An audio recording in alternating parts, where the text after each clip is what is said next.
Hello friends, how are you? Welcome back to my channel The Rich Post. Myself Ajay.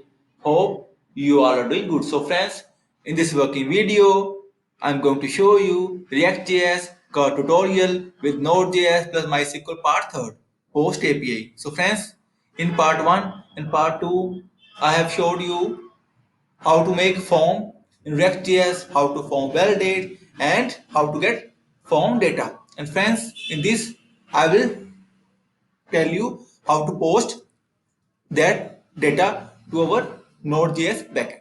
So friends, for this post code snippet link I have shared inside this video description. So please get it. And friends, amen.